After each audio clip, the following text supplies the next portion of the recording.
Here today we are gonna be reading something different now. Let's go look what we're gonna read. I'll be back once I see what we're going to read. So we are reading View from the Vault Part 1, View from the Vault Part 2, and View from the Vault Part 3. Whenever I take a walk through Diamond City, there are so many things people tell me to be grateful for. Purified water, working lights, electricity, security. True. What we have would have been unthinkable even a few decades ago. But it's easy to forget that. Even after all the progress we have made, we are still living in the shadow of the world that was. A world before the threat of radiation, before the super mutant and the feral ghoul and the synth. So as fortune often has it, I crossed paths with Bob, Vault Dweller, a person who is experiencing the Commonwealth for the first time. What would come? What would his fresh set of eyes say about how far we've come? Is Diamond City the great green jewel we always claimed it to be? Before we begin to answer that question, we have to know who Bob is, where he comes from.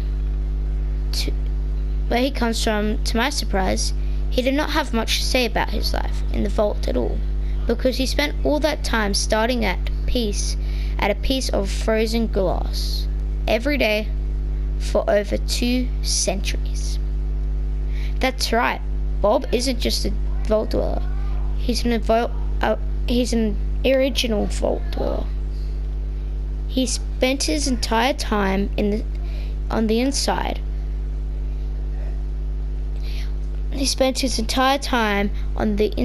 cryogenetically suspended. So what does Bob have to say about seeing Diamond City for the first time? Honestly, seeing everyone surviving out here, rebuilding the world, gives me hope. Hope. When was the last time someone in our city talked about hope?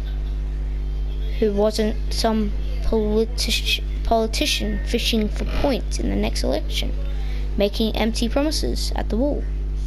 But our outsider hasn't let the cynicism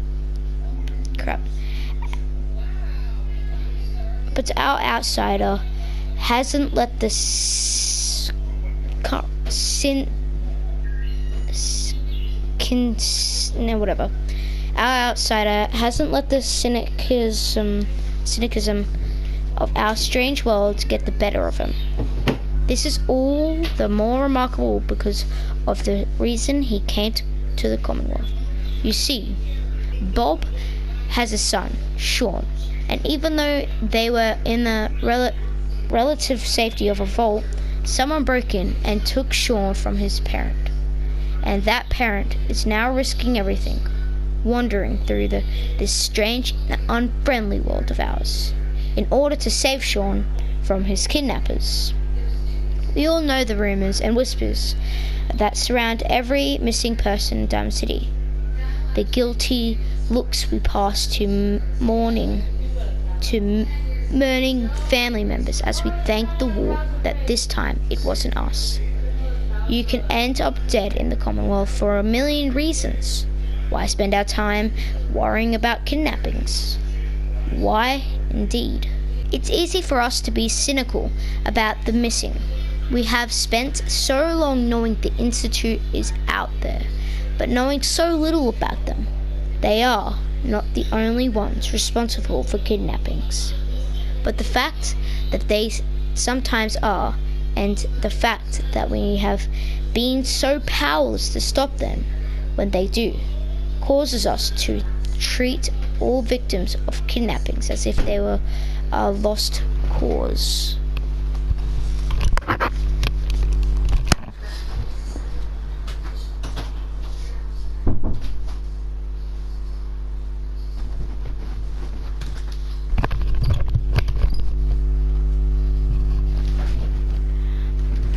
But the people left behind, those loved ones, friends, and neighborhoods who may never see the faces of those taken from them again. They do not have the luxury of being able to just look away. They have to carry that lost one, They have to carry that lost with them, even if everyone else tells them to move on and forget. I asked Bob to make a statement to Diamond City, to give us an outsider's perspective on what it means to lose a loved one, how he feels, maybe in some way. It's how we all should feel. Maybe we've forgotten what the right human response to these tragedies are. No matter how much you want to give up, don't, he said. You have to have hope that you'll see them again, or at least that you'll know the truth. So that was View from the Vault Part 1, Part 2, and Part 3. Hope you guys liked it, and I'll see you guys in the next video.